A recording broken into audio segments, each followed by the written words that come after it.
I would like to review another position from this book, typical Ruy Lopez effective middle game training, which was made by Karsten Müller.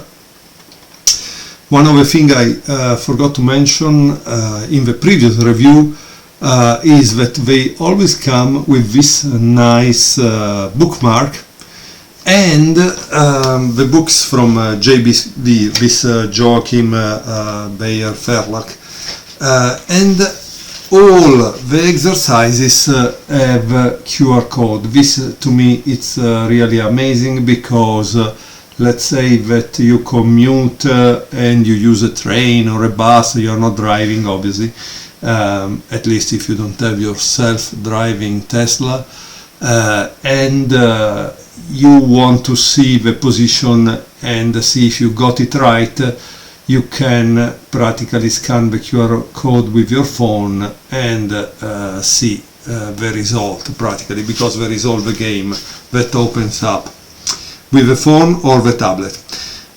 In this case I'm going to show you this middle game training position selected by Karsten Müller, which is number 7. You will be black, right? And he asks you, with which only move can black keep the balance? So with which only move can black keep the balance?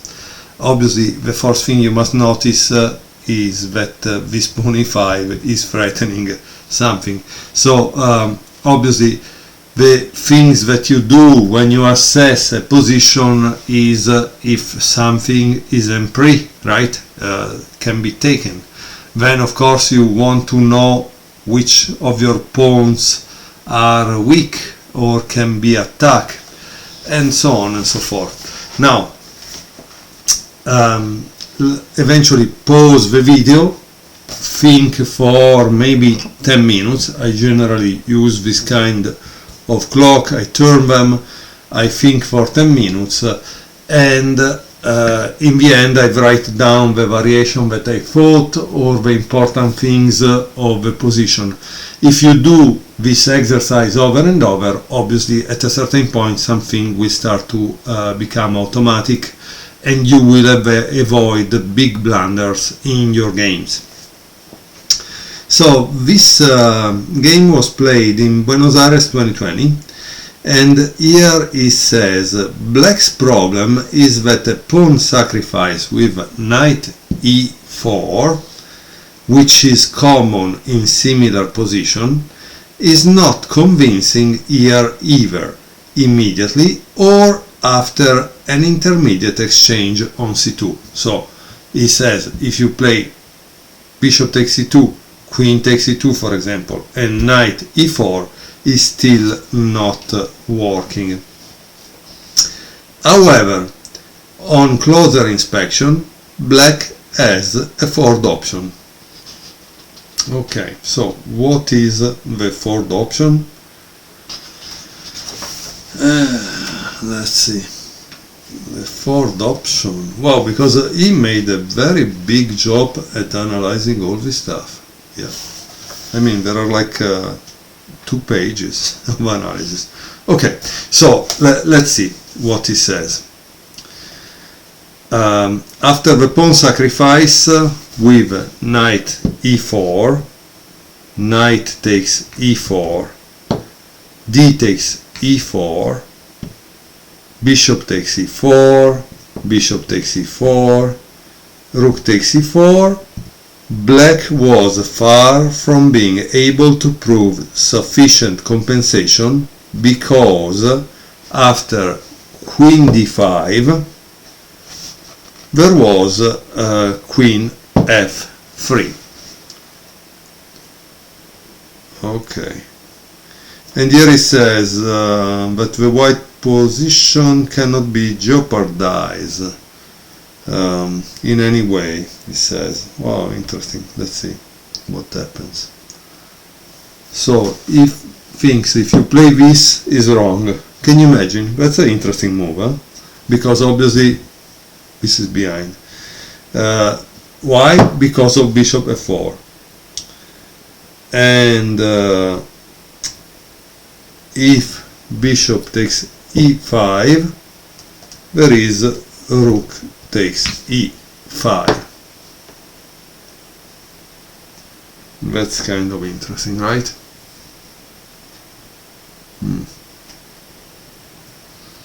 So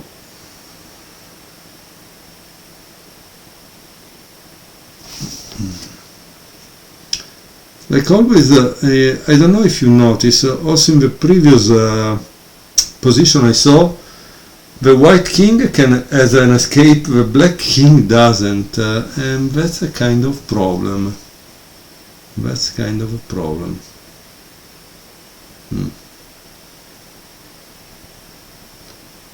So, for example, if it takes here, you can take here.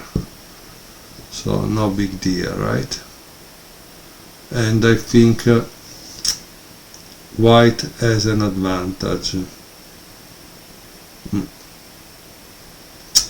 Okay, let's go back and see what is the second way, and then we will find the real solution. Just a second, I pause to see, to put the position back. Okay, I think I put everything back in place, or at least I hope so.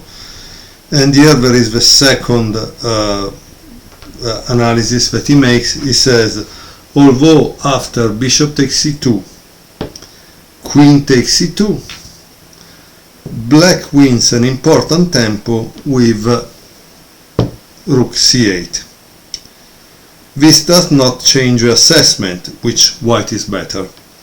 After the side step, queen d3. And let's see what happens after. At this point there are two possibilities for black.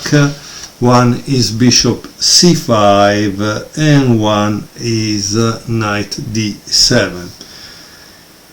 Okay. Okay, so if you play bishop c5 and you try to take, you lose the rook. Okay. As you can see, it's a great middle game position because it has a lot of possibilities that you must keep in mind here. It's kind of rich tactically, and as you can see also it's easy to make mistakes in this kind of middle game positions, so that's why it's important to have a book like this, because I'm sure that it will make you grow as a player in knowing these pawn structures and the ins and outs of the position. So I will see one line, which is the one with bishop c5, and eventually when you will get the book you are able to see knight d7. Okay, so bishop c5, knight df5. The idea obviously is knight takes g7, because then the pawn take gives check, right? So what does it do? It does knight c4, and then there is bishop f4. Okay, interesting. And here it doesn't say anything anymore, right, after this. So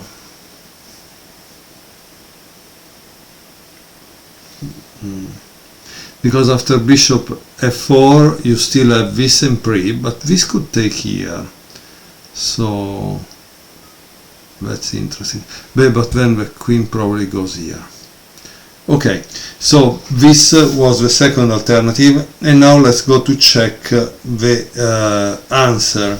Okay, what Karsten Müller consider the equalizing move. Let me put back the position. Okay, so this was the initial position in which Karsten Müller asked you the question, with which only move can black keep the balance, which means equalize, right? We have seen that black cannot keep the balance with knight e4, or he cannot keep the balance with bishop takes c2. So which other move in this position could keep the balance?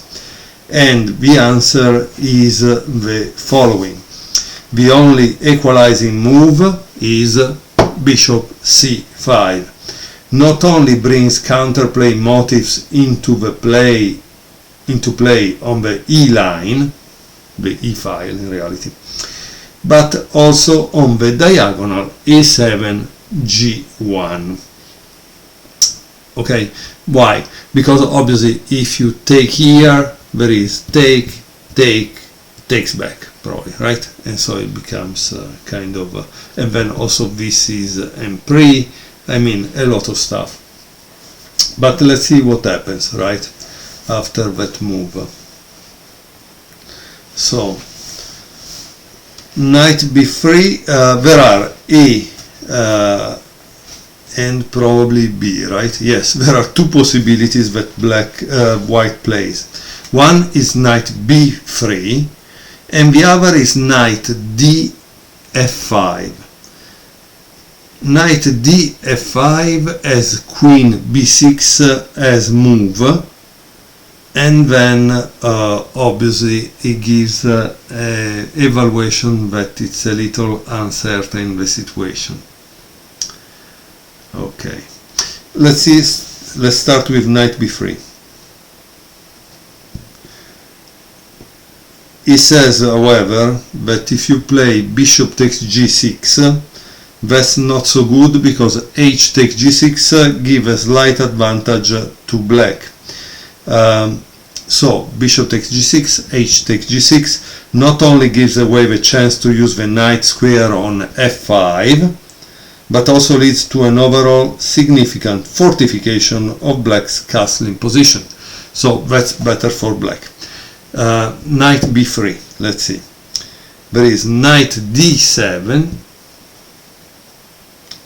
and now there is the right move would be bishop f4, okay? But let's say that you are greedy and you play this. Then there is this, right? And what happens here? Here there are two possibilities. One is knight takes a5, the other is knight takes c5. Let's see, knight takes c5, knight takes c5, queen takes c5, rook c8, queen takes b4, rook c4, queen d2,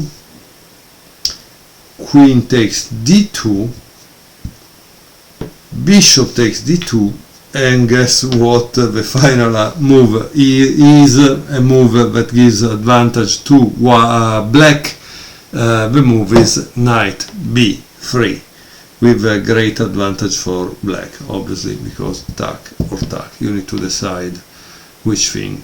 Again, here there are like 2 pages of analysis, so clearly Karsten Müller covered his homework and did it all, but so should you.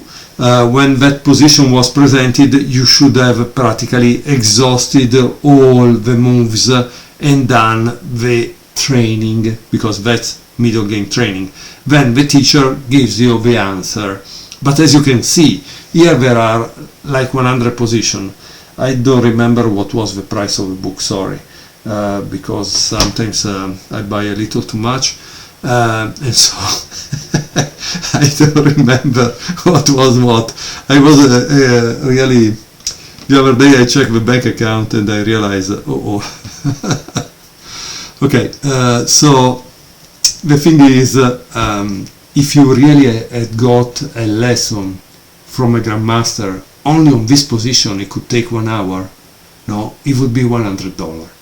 The book probably cost 25, I think. So obviously there are 100 positions, which means 100 hours. you understand that at $100 it costs a lot, right? Instead, with $25 you can have a teacher, Karsten Müller, at home that show you a position, and then you do all your homework training with a calculation of the different variations, write it down and see what is his answer. Maybe you got it right, maybe you got it wrong, it doesn't matter. What it matters is the exercise, the training, because more training you do and better you become at chess. That's a fact. It's not about speaking how to improve, it's actually do the work. So when I show you these positions, guys, you need to do the work. That's all there is in this. And as I mentioned before, right, Karsten Müller was so great that he did it for the Sicilian, he did it for the King's Indian, he did it for the Queen's Gambit, and I also have the one for the French, but unfortunately I borrowed it and it didn't come back. So that's the problem. But you understand, I have like 500 different positions from different openings, which will open my mind as a chess player, because I will know at a certain point what are the plans, what are the tactical complications in certain middle game position, and definitely I will play better the middle game than my counterpart, because I have been exposed to all this training. And so that's really great. I think we are living in great times for those who love chess, who love to play chess, who love to improve themselves as chess player, also if they will never become world champion, but they love to understand what they are doing. They love the chance to one day watch a grandmaster game and see, okay, I understand what's going on because I studied that middle game position thanks to Karsten Müller. Thank you very much for watching. See you next time.